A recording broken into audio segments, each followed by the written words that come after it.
ശബരിമലയിൽ ഇന്ന് 12 വിളക്കാണ്. തീർത്ഥാടനം 12 നാൾ പിന്നിടുന്ന ദിനത്തിൽ അയ്യപ്പ ദർശനത്തിന് വലിയ തിരക്കാണ് അനുഭവപ്പെടുന്നത്. പുലർച്ചെ 5 മണി വരെ 20,000 പേർ ദർശനം നടത്തിയെന്നാണ് കണക്ക്. 18ാം പടിയിലെ ഫോട്ടോഷൂട്ട് അടക്കമുള്ള വിഷയങ്ങളിൽ സന്നിധാനം സ്പെഷ്യൽ ഓഫീസർ ഇന്ന് റിപ്പോർട്ട് നൽകും. വിവരങ്ങൾ MS അനീഷ് കുമാർ നൽകും.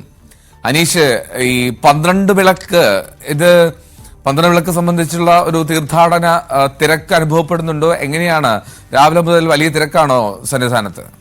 എൽദോ, 12 വിളക്ക് എന്ന് പറയുന്നത് പ്രത്യേക അനുഷ്ഠാനങ്ങളോ ആചാരങ്ങളോ ഇല്ലെങ്കിൽ പോലും തീർത്ഥാടനം 12 നാൾ പിന്നിടുന്ന ദിവസമാണ്. പ്രത്യേകിച്ചും ഈ മലയാളികളായ തീർത്ഥാടകർ വൃശ്ചികം 1 മാലയിട്ടാൽ ഏതാണ്ട് 10 ദിവസം പൂജാ നടപടികൾ അല്ലെങ്കിൽ വ്രതം നിഷ്ഠ പൂർത്തിയാക്കിയാണ് പിന്നീട് സന്നിധാനത്തേക്ക് പോകാൻ ഒരുങ്ങുന്നത്. അത്തരമൊരു രീതി എന്ന കണക്കിലാണ് ഈ 12 വിളക്ക് ആഘോഷിക്കുന്നത്. സംസ്ഥാനത്തിന്റെ വിവിധ ഇടങ്ങളിലെ ക്ഷേത്രങ്ങളിൽ 12 വിളക്കുമായി ബന്ധപ്പെട്ട വിവിധ ചടങ്ങുകൾ സംഘടിപ്പിക്കുകയും ചെയ്യും. എന്തായാലും കൂടുതൽ മലയാള തീർത്ഥാടകർ സന്നിധാനത്തേക്ക് ഒഴുകിയെത്താൻ തുടങ്ങുന്ന ദിനം 12 വിളക്ക് ദിനമാണ്. സാധാരണഗതിയിൽ വലിയ തിരക്കൊക്കെ അനുഭവപ്പെടുന്ന ഒരുപാട് ഭക്തർ കഴിഞ്ഞ തവണ മടങ്ങിപ്പോകുന്ന അടക്കമുള്ള കാര്യങ്ങളിലേക്ക് നീങ്ങിയത് 12 വിളക്കിന് ശേഷമുള്ള തിരക്കിലായിരുന്നു. എന്തായാലും പതിവ് പോലെ തന്നെ ഇത്തവണയും വലിയ ഭക്തജന തിരക്ക് തന്നെ സന്നിധാനത്ത് അനുഭവപ്പെടുന്നു. ഏറ്റവും ഒടുവിൽ കണക്ക് ലഭിക്കുമ്പോൾ 30,000-ലധികം തീർത്ഥാടകരാണ് ഇപ്പോൾ സന്നിധാനത്ത് രാവിലെ ഏതാണ്ട് 7 മണിക്കുള്ളിൽ എത്തിയിരിക്കുന്നതെന്നാണ് കണക്കുകൾ പുറത്തു വന്നിരിക്കുന്നത്. കഴിഞ്ഞ ഒരാഴ്ചയായി തന്നെ വലിയ ഭക്തജന പ്രവാഹം സന്നിധാനത്ത് അനുഭവപ്പെടുന്നുണ്ട്. എല്ലാ ദിവസങ്ങളിലും 70,000-ലധികം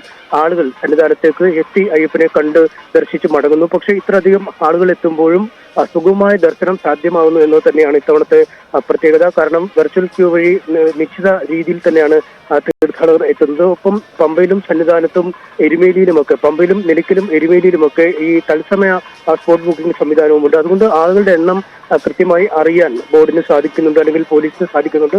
ഇതിനനുസരിച്ചുള്ള തിരക്ക് നിയന്ത്രണ സംവിധാനങ്ങൾ ഏർപ്പെടുത്തുന്നു. ഒപ്പം 18ാം പടിയിൽ 1 മിനിറ്റിൽ ഏതാണ്ട് 80-ലധികം ആളുകളെയാണ് കടത്തിവിട്ടുകൊണ്ടിരിക്കുന്നത്. അതുകൊണ്ട് 18ാം പടിയിലൂടെ എത്ര വേഗത്തിൽ ഭക്തരെ കടത്തിവിടുന്നു അതിന് അനുസൃതമായിരിക്കും ഈ തിരക്ക് നിയന്ത്രണ സംവിധാനങ്ങൾ. എന്തായാലും അക്കാര്യങ്ങളൊക്കെ വളരെ ഫലപ്രദമായി തന്നെ ഈ ഘട്ടം വരെ നീങ്ങുന്നു എന്നത് തന്നെയാണ് പ്രത്യേകത. ഒപ്പം എല്ലാ വർഷങ്ങളിലും നമുക്കറിയാം സന്നിധാനത്ത് തീർത്ഥാടനത്തിനൊപ്പം ചില വിവാദങ്ങളും ഉണ്ടാവാറുണ്ട്. അത്തരമൊരു വിവാദമാണ് കഴിഞ്ഞ ദിവസം ഉണ്ടായത്. 18ാം പടിയുടെ പിന്തിരിഞ്ഞു നിന്ന് ഈ പോലീസ് ഉദ്യോഗസ്ഥർ, പ്രത്യേകിച്ചും ഈ 18ാം പടി ഡ്യൂട്ടിക്കായി നിയോഗിക്കപ്പെട്ട ആദ്യ ഘട്ടത്തിലെ പോലീസ് ഉദ്യോഗസ്ഥർ ഫോട്ടോഷൂട്ട് നടത്തിയതാണ് വിവാദത്തിലായിരിക്കുന്നത്. എന്തായാലും അതിനെതിരെ ഹിന്ദു സംഘടനകളടക്കം ഈ പരാമർശങ്ങളുമായി രംഗത്തെത്തുന്ന ഒരു സാഹചര്യം, സമൂഹ മാധ്യമങ്ങളിലടക്കം വലിയ ചർച്ചയായി മാറുന്ന ഒരു സാഹചര്യം.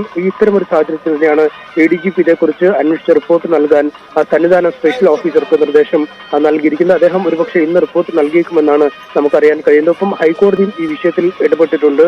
കാരണം ഈ സന്നിധാനത്ത് ഫോട്ടോഷൂട്ടുകൾ നടത്തുന്ന അല്ലെങ്കിൽ മൊബൈലിലും ക്യാമറയൊക്കെ ഉപയോഗിച്ച് അനധികൃതമായി ചിത്രങ്ങൾ ചിത്രീകരിക്കുന്നത് നേരത്തെ തന്നെ കോടതി തടഞ്ഞിരുന്നു. പക്ഷേ ഈ വിലക്ക് ലംഘിച്ചും നിരവധി ആളുകൾ ഫോട്ടോ എടുക്കുന്നു എന്നത് ഈ കോടതിയുടെ ശ്രദ്ധയിൽപ്പെടുത്തിയിട്ടുണ്ട്. ഇത്തരമൊരു സാഹചര്യത്തിൽ സ്പെഷ്യൽ ഓഫീസറോട് ഈ സംബന്ധിച്ച റിപ്പോർട്ടും തേടിയിട്ടുണ്ട്. ഒപ്പം ഈ ശരണപാതയിലും സന്നിധാനത്തുമൊക്കെ ചില കടകളിൽ അമിതമായി നിരക്ക് ഈടാക്കുന്നു എന്നടക്കമുള്ള ചില പരാതികൾ വന്നിട്ടുണ്ട്. ഇതേക്കുറിച്ചുള്ള റിപ്പോർട്ടും തേടിയിട്ടുണ്ട്. എന്തായാലും ഇത്തരം കാര്യങ്ങളെക്കുറിച്ചുള്ള റിപ്പോർട്ടുകൾ ബന്ധപ്പെട്ട ഉദ്യോഗസ്ഥർ ഹൈക്കോടതിക്കും ദേവസ്വം ബോർഡിനും നൽകും. ഒപ്പം ഈ എന്തൊക്കെ തരത്തിലുള്ള നടപടികൾ ഇക്കാര്യത്തിൽ വേണം, ഈ പോലീസ് ഉദ്യോഗസ്ഥരുടെ പ്രവർത്തനം പ്രഥമ ദൃഷ്ട്യാ തന്നെ ഒരു അനുചിതമായ നടപടി എന്ന രീതിയിൽ തന്നെയാണ് വിലയിരുത്തലുണ്ടായിരിക്കുന്നത്. അതുകൊണ്ട് ബറ്റാലിയൻ, ആംഡ് ബറ്റാലിയൻ എന്നുള്ള പോലീസുകാരാണ് ആദ്യഘട്ടം കഴിഞ്ഞു പോയത്. നമുക്കറിയാം അങ്ങേയറ്റം ദുഷ്കരമായ ഒരു കൃത്യമാണ് ഈ 18ാം പടിയിൽ നിന്നും ഭക്തരെ മുകളിലേക്ക് എത്തിക്കുക എന്നത്. അത്തരത്തിൽ ഫലപ്രദമായി ആ സുരക്ഷാ നിയന്ത്രണ സംവിധാനങ്ങളിൽ ഇടപെടാൻ കഴിഞ്ഞു എന്നതിന്റെ സന്തോഷത്തിലാണ് പോലീസുകാരെടുത്തത്. പക്ഷേ അതൊരു മോശം സന്ദേശമാണ് പുറത്തേക്ക് നൽകുക എന്നൊരു വിലയിരുത്തലുമുണ്ട്. എന്തായാലും ഈ സംബന്ധിച്ച് വിശദമായ റിപ്പോർട്ട് സന്നിധാനം സ്പെഷ്യൽ ഓഫീസർ ADGPക്ക് നൽകും. എൽദോ. റൈറ്റ്. ശബരിമലയിൽ ഇന്ന് 12 വിളക്കാണ്. രാവിലെ മുതൽ തന്നെ നല്ല തിരക്കുണ്ട്. തീർത്ഥാടന കാലം അത് 12ാം ദിവസത്തിലേക്ക് എത്തിയതിൻ്റെ ഒരു സന്തോഷത്തിൽ നിറവിലാണ് ശബരിമല സന്നിധാനത്തു നിന്നും MS അനീഷ് കുമാറാണ് വിവരങ്ങൾ പങ്കുവച്ചത്.